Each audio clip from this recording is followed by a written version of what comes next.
Good evening. You're watching the News at 6 with me, Shan Russell. The News at 6 is all about the day's biggest developing stories. And one of the big developments that happened today has been happening in Arunachal Pradesh. Political crisis is looming large over there, with the reverberations being felt here in Delhi as well. We've been talking to the Chief Minister of Arunachal Pradesh as well. But first, the headlines that we're tracking right now.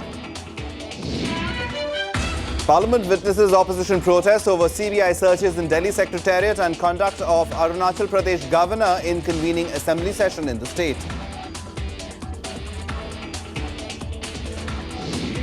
Government hikes excise duty on petrol and diesel for the second time in 6 weeks. Opposition claims it's filling up its coffers by burdening the common man. War with Pakistan is not an option, says External Affairs Minister Sushma Swaraj, emphasizes that India will continue talks to end terror. And Finance Minister Arun Jaitley says the government could scrap 1% additional tax on GST, rules out fixing rate in GST constitutional bill though. The top story this evening, the Congress today continued its tirade against the Arunachal Pradesh governor in the Rajya Sabha. The party disrupted proceedings continuously, leading to the House being adjourned for the day. For the second day in a row, the Congress protested against what it called biased actions of the Arunachal Pradesh governor. As members raised their voice on the issue, the chair adjourned the House for 30 minutes. House is adjourned for 30 minutes. When the House reassembled, the agitation did not subside. Amid din, Tribal Affairs Minister Jewel Oram responded to queries on the Polavaram project, while Labour Minister Bandaru Dattatreya replied to questions on ESI centres in Maharashtra. Andhra Pradesh सरकार के report के मुताबिक उस area में land acquisition act 1894 के तहत लोगों को कंपेंसेशन मिल चुका है, क्योंकि काम होने में बाकी है, इसलिए वो लोग बसे हुए हैं और रिसेंट 2013 के एक्ट के हिसाब से वो कंपेंसेशन मांग रहे हैं। ये अभी विचाराधीन है और ये विचार हो चुका है, इसलिए ये नया सिरे से विचार नहीं हो सकता है। Repeated appeals by the chair to allow question hour to proceed went unheeded.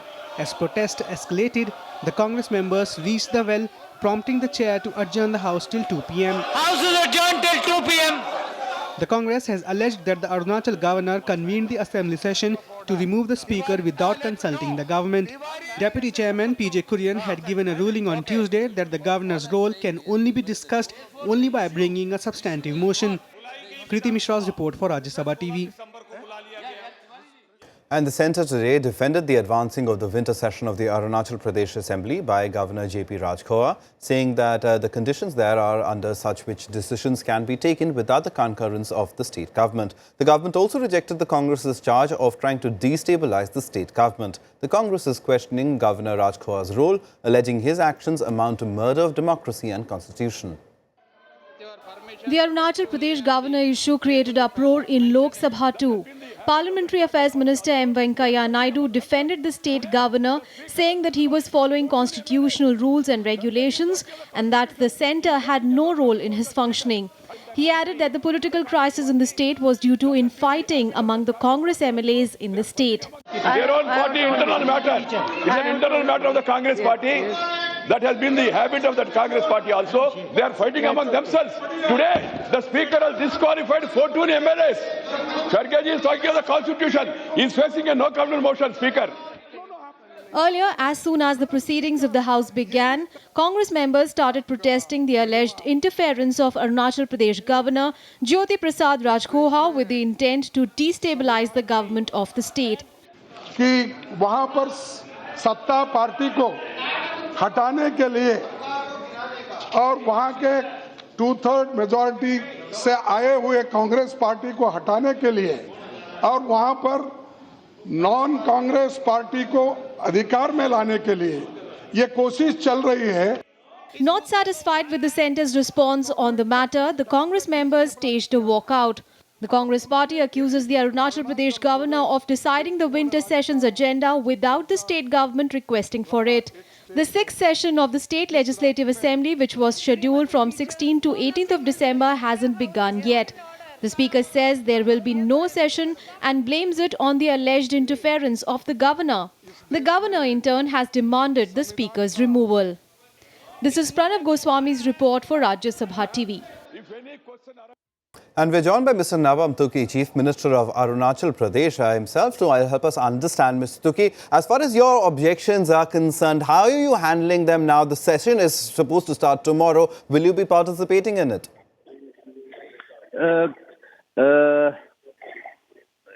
Actually, the governor of Arunachal Pradesh, J.P. Rajya, has preponed the already summoned assembly, which was to be held on the 14th to 18th January, and has been preponed to 16th December without consulting the Council of Ministers and Chief Ministers. So, actually, as per the Constitution of India, the Article 174, he cannot call assembly without consulting the Chief Minister and Council of Ministers. Therefore, he misused the Article 1752 message, which message is only for the bill purposes, not for the resolution. So, therefore, his order is illegal and unconstitutional.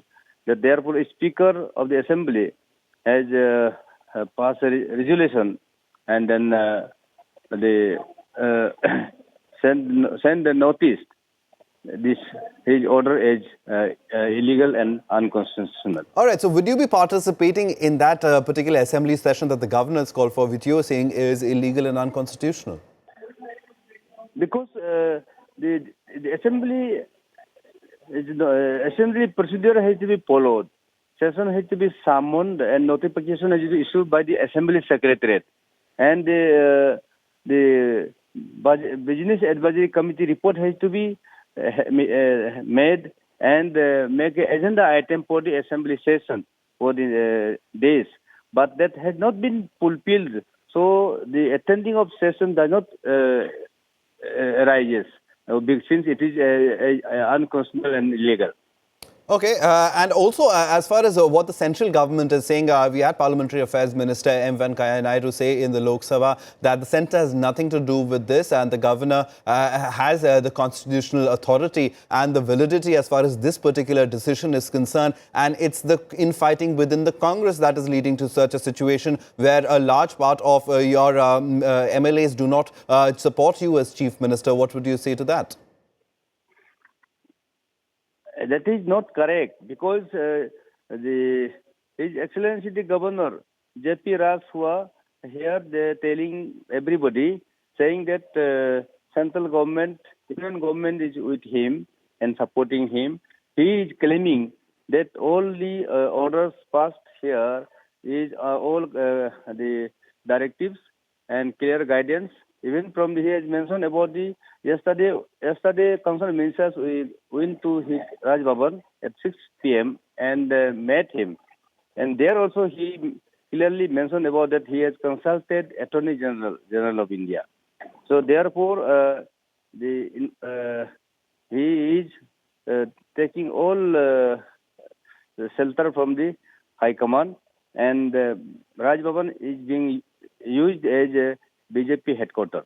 And do you have the support of your party or all the MLAs? Because that certainly seems that your former finance minister is on the warpath over there.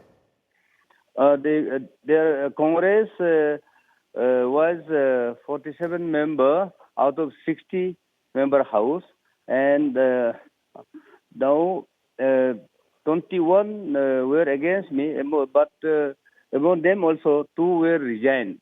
So one has been expelled by the party. So there are total 18 members from the Congress so far, and now Speaker has disqualified 14 of them because of the anti-party activities. Okay, well, so we'll leave it over there for now, Mr. Nabam Tughi, but thank you very much for speaking to us and helping us understand your side of the story as far as this big crisis that is looming, the political crisis in Arunachal Pradesh. Well, moving on now, External Affairs Minister Sushma Swaraj today told the Lok Sabha that a war with Pakistan is not an option. But she made it clear that India will continue to take all steps to safeguard the nation's security and safety of its citizens. Swaraj said India will hold dialogue with Pakistan as it is the only way to remove the shadow of terrorism. She also said that both Narendra Modi and Nawaz Sharif agreed to have dialogue on terror when they met in Ufa and later in Paris. Replying to a question on whether India was exploring options to hunt down terrorists, Swaraj said India is talking to Pakistan on terror camps existing in Pakistan-occupied Kashmir. उफा में पहले और बाद में Paris में प्रधानमंत्री जी ने जब प्रधानमंत्री नवाज शरीफ के साथ बात की तो ये कहा कि बातचीत हम दोनों देशों के बीच में तब आगे बढ़ सकती है जब हम पहले आतंकवाद को एड्रेस करें और इसी के लिए उन्होंने कहा कि पहले हमारे एनएसएस मिले। तो बैंकॉक में पेरिस के बाद जो बैंकॉक में बातचीत हुई उसमें इन सारे विषयों पर बात हो रही है। युद्ध या अकेला रास्ता नहीं है। जब हम लोगों ने बैठकर नई पहल की है कि हम बातचीत के रास्ते से इस मसले को सुलझाएंगे तो एक नई बिगिनिंग, एक नई शुरुआत हुई है। Now, the government's decision to hike excise duty on diesel and petrol drew sharp criticism from the opposition in the Rajya Sabha on Wednesday. The united opposition alleged that the government was filling its coffers by burdening the common man. The government increased excise duty on petrol by 30 paise a litre and ₹1.17 a litre on diesel. This will get an additional 2,500 crore rupees in revenue for the remainder of the 2015-16 fiscal that ends on March 31st, 2016. The government's move to raise excise duty on petrol and diesel came for criticism by the opposition. The Congress and the left called it an anti-consumer move, while the JDU and the SP demanded an immediate cut in oil prices. The government has been profiteering. People have not been given any relief when it comes to petrol and diesel prices. Decline in price is totally neutralized by hike in the taxes and people are not getting any share. ये excise duty वगैरह बढ़ा रहे हैं, इस सबको withdraw कीजिए और diesel और पेट्रोल पर कम से कम 10 रुपया लीटर कम कीजिए। यानी ऑयल के दाम जो घटे हैं इन्हीं के चलते आप अपने तरह के फिजिकल से लेकर सारे घाटे आप पूरा करना चाहते हैं। The BSP refuted government's claims of funding the social sector schemes by the increased excise duty. जो लोग डीजल का यूज़ करते हैं और ख़ास तौर से जिसका फ़ायदा सीधे सीधे किसानों को मिलता है, किसान जो है वो अगर डीजल कम होता है दाम उसका तो किसान को फ़ायदा होता है। आज इस देश में किसान आत्महत्या करने पर मजबूर हो रहा है क्योंकि उसके पास खाने के लिए पैसा नहीं है और महंगाई की वजह से, लेकिन उसका फ़ायदा उन लोगों को देने की जगह अगर डीजल के दाम कम होते हैं तो ऑल राउंड महंगाई कम होती है। महंगाई कम करने की जगह आपने एक्साइज बढ़ा करके अपनी किटी को बढ़ाने का काम किया है। Finance Minister Arun Jaitley tried to justify the hike and asserted that prices of petrol and diesel had been truncated in several tranches. He also said the funds will be shared with the states and used for various social development programs. India has to take the utmost advantage of the fall in oil prices. First part of the fall goes to the benefit of consumer. The second part of the fall, the central government, when it imposes excise, आपने बहुत सरलता से ढिंडसा साहब कह दिया और बीजू जनता दल की तरफ से भूपेंद्र जी ने भी कह दिया कि राज्यों को दो, इस एक्साइज का 42% राज्यों को जा रहा है। Jaitley's defense failed to pacify the opposition members as they continued their offensive against the government. The left parties even staged a walkout. International crude oil prices tumbled below $35 a barrel, coming close to 11-year lows. This is the second increase in excise duty in less than 6 weeks. The government had on 7th of November raised excise duty on petrol by 1.6 rupees per litre and on diesel by 30 paise a litre. It collected 99,184 crore rupees in excise collections from the petroleum sector in 2014-15. This is Kriti Mishra's report for Rajya Sabha TV. The Finance Minister Arun Jaitley has hinted at making changes in the GST bill to accommodate the Congress's demands. Speaking at an interactive session on GST in India, the Finance Minister said he was open to scrapping of the 1% additional tax for GST, but he added that the Congress's demand to incorporate GST rate at 18% as a constitutional amendment was not agreeable. Congress has been stalling the passage of the bill over its demand for a simple GST regime where states do not have powers to levy additional tax over the 18% tax rate that forms part of the constitutional amendment bill. Jaitley also hit out at the Congress, saying that the party was acting as an obstacle to reforms. Jaitley added that it was not difficult for India to grow at a rate of 8 to 9%, but the need of the hour was to strengthen the domestic economy. If by sheer noise and disturbance, session after session of Parliament is not allowed to function, then this is going to be a precedent. And those who are responsible for setting this precedent will have to realize that their role in giving this unfortunate turning point to Indian democracy will also find a place in history. Time for us to take a quick break. On the other side, the third anniversary of the Delhi gang rape incident. The focus now shifts to the juvenile convict in the case. Details on the other side.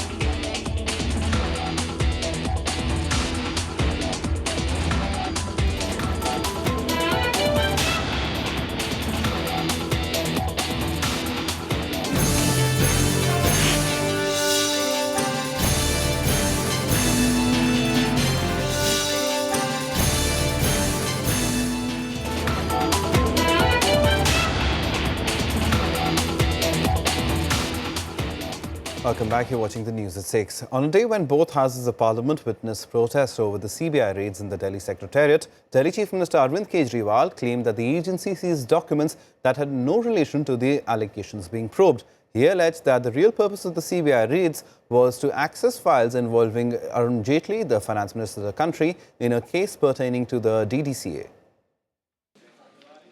For the second day in a row, the top leadership of the Delhi government kept up its attack on the centre over the Tuesday's CBI raids reportedly against the Principal Secretary of Chief Minister Arvind Kejriwal.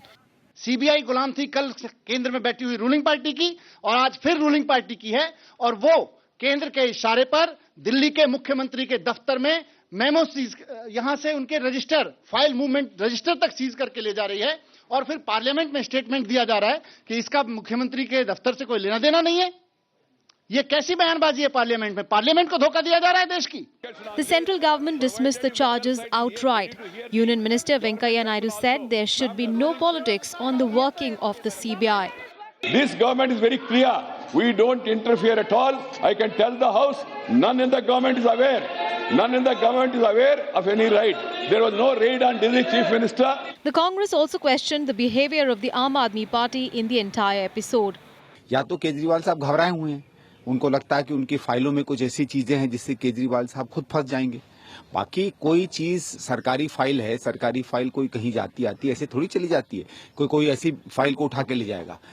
मुझे लगता है कि कुछ न कुछ ऐसी काली करतूतें या तो केजरीवाल साहब ने या उनके मंत्रिमंडल ने की जिसको लेके वो घबरा रहे हैं। Social activist Anna Hazare also reacted on the incidents.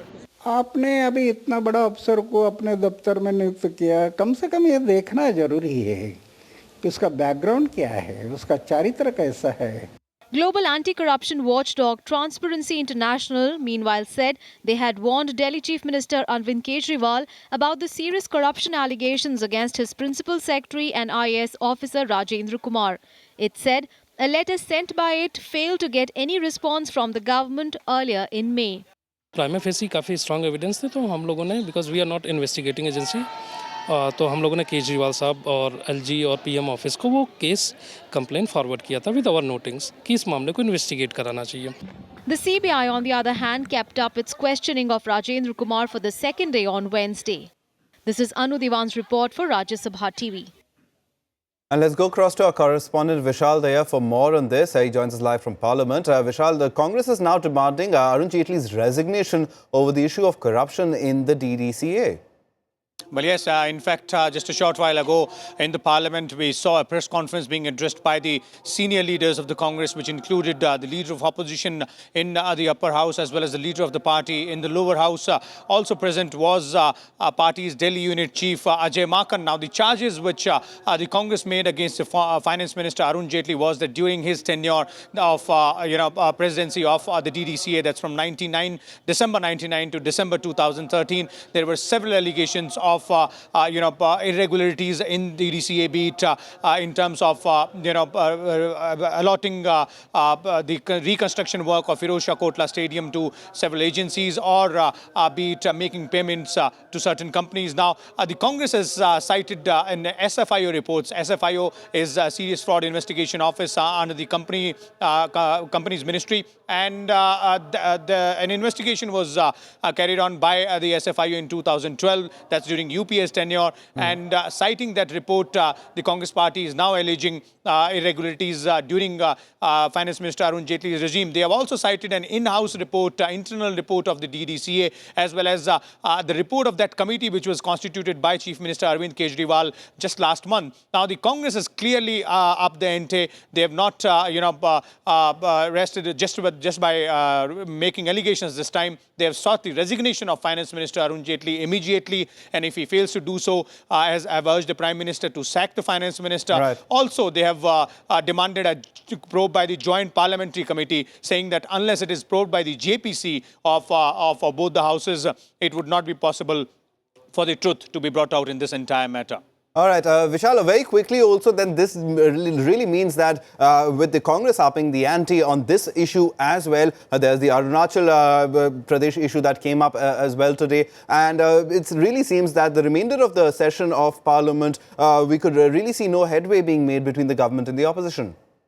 Well, yes, just 5 days left now, 5 working days. That's 2 days in this particular session, as well as 3 more in this particular week and 3 more days in the next week. So obviously, such a large and such a huge allegation being made by the main opposition party against the finance minister, who also happens to be the leader of the house in the upper house. It seems highly unlikely that the proceedings would be carrying on smoothly, given the fact that the Congress party, having made that allegation outside the house, would definitely want to follow it up by raising the issue inside the house tomorrow as well. But for that, we'll have to wait and watch till 11 a.m. tomorrow.